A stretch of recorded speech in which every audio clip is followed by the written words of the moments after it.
বিসমিল্লাহির রহমানির রহিম। বিশ্ব আধ্যাত্মিক জ্ঞান সঞ্চার দরবার শরীফের প্রতিষ্ঠাতা আমার মুর্শিদ কেবলা গাউসুল আজম শামীম আলী চিশতির দরবার হইতে আমি শাহ আলম আপনাদের সকলকে জানাই আন্তরিক শুভেচ্ছা ও অভিনন্দন। আমার মুর্শিদ কেবলা গাউসুল আজম শামীম আলী চিশতির দরবার হইতে আবারও কিছু আলোচনা নিয়ে আপনাদের সামনে হাজির হইলাম। আশা করি সকলে ভালো আছেন এবং সকলেই মনোযোগ সহকারী এবং ধৈর্য সহকারী শুরু থেকে শেষ পর্যন্ত সম্পূর্ণ আলোচনাটি শুনুন। আমি যে আলোচনাটি নিয়ে আপনাদের সামনে হাজির হইলাম সেই আলোচনাটি হলেন সাধকেরা কখন জ্ঞান শূন্য হয়ে নীরব হয়ে যায়। এই নিয়ে কিছু তত্ত্ব আলোচনা করিব, তাই সকলেই মনোযোগ সহকারী এবং ধৈর্য সহকারী শুরু থেকে শেষ পর্যন্ত সম্পূর্ণ আলোচনাটি শুনুন। শুরুতেই বিশ্বের সকল স্তরে লোকদের উদ্দেশ্য করে বলছি, আমার লক্ষ্য আমার মুর্শিদ কেবলা গাউসুল আজম শামীম আলী চিশতির লেখা গ্রন্থের বিষয়বস্তু আপনাদের সামনে উপস্থাপনা করা, যাতে আপনারা সকলেই হাকিকত জানতে পারেন, বুঝতে পারেন এবং হাকিকতের জ্ঞান নিতে পারেন। আমি যে আলোচনাটি নিয়ে আপনাদের সামনে হাজির হইলাম, এই আলোচনাটি আপনাদের জন্য অনেক গুরুত্বপূর্ণ। এই আলোচনার মাধ্যমে আপনারা সকলেই জানতে পারবেন সাধকেরা কখন জ্ঞান শূন্য হয়ে নীরব হয়ে যায়। তাই সকলেই মনোযোগ সহকারী এবং ধৈর্য সহকারী শুরু থেকে শেষ পর্যন্ত সম্পূর্ণ আলোচনাটি শুনুন। সাধনার মাধ্যমে নিজেকে অর্জন করার মধ্য দিয়ে যে জ্ঞান অর্জন করা হয় সেই জ্ঞান হলো সাধকের প্রেম। প্রেমের চূড়ান্ত পর্যায়ে গিয়ে যদি সাধক জ্ঞানকে শূন্য না করে ধরে রাখে, তাহলে সেই জ্ঞানও হয়ে যায় আমিত্বের শামিল। তার মানে জ্ঞানকে আজীবন ধরে রাখা ঠিক নয়।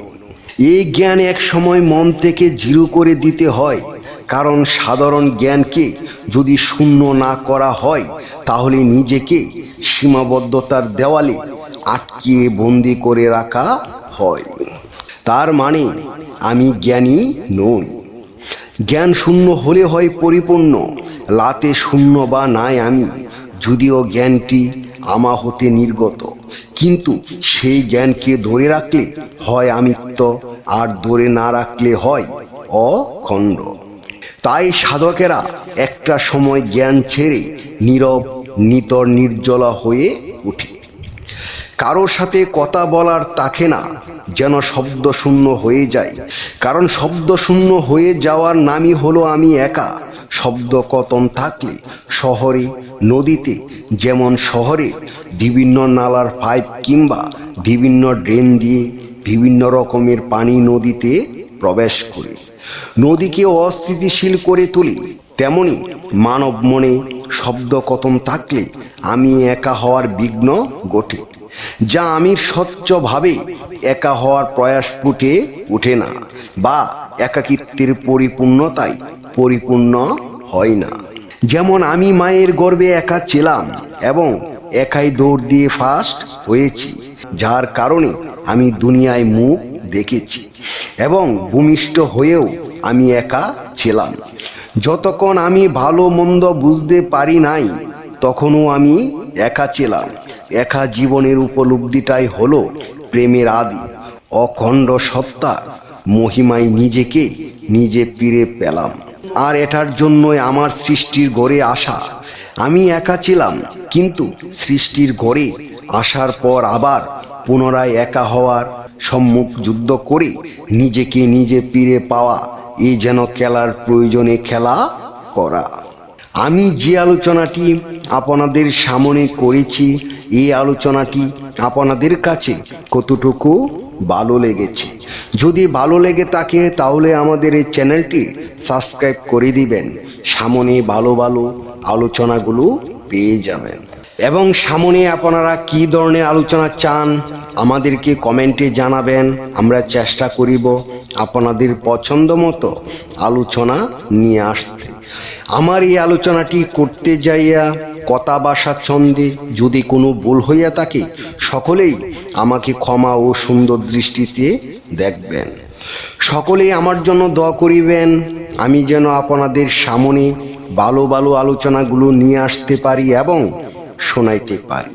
সর্বশেষে সকলের চরণে হাত রেখে একটি কথা বলতে চাই, আল্লাহ গোপনেরও গোপন। সেই গোপনকে পাইতে হলে একজন কামেল মুর্শিদের কাছে যাইয়া বায়াত গ্রহণ করি। সেই গোপন ইবাদত ও গোপন সাধনার মাধ্যমে আল্লাহকে লাভ করিতে হইবে। সকলে ভালো থাকবেন, সুস্থ থাকবেন। আল্লাহ হাফেজ।